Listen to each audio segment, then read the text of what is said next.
Ayollar uchun yana bir bor. 7000 so'mdan 70 000 so'm bilan paypoq.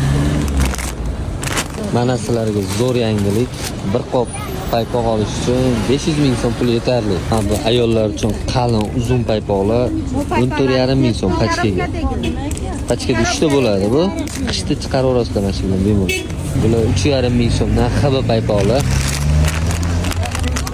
Sifati vashi zo'r. Oyoq terlatmaydi. Sotishga juda zo'r variant. Ayollar uchun yana bir bor. 7000 so'mdan 70 000 so'm bilan paypoq. Juda ham kачество vashi zo'r. Erkaklar narsasidan arzon bo'lmasa kerak. 22 000 so'm, 2200 so'mdan 10 tasi. Kачество vashi udor. Chetkalar ko'p. To'yda bunaqa qilib donali ham sotishadi. Dona ham bemalol olishingiz mumkin.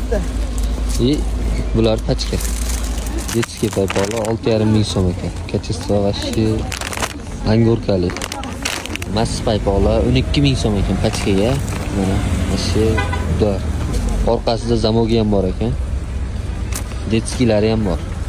Ayollarga 9,5 ming so'mdan angorka paypoqlar. Ranglari juda ham seroq. Ular 7,5 ming so'm ekan. Detskiy sotilgan paypoqlar. Bu yerda donaliklari ham bor. Bu yoqda ham bor donaliklar. Pachka ham bor. Bozorga kelish uchun mana Stayanka bog'chani yo'li bemalol kelib savdo qilib ketishlar mumkin. Bu paypoq biznes uchun unaqa ko'p оборот bo'lish kerak emas. Ozgina оборот bilan boshlasa ham bo'ladi.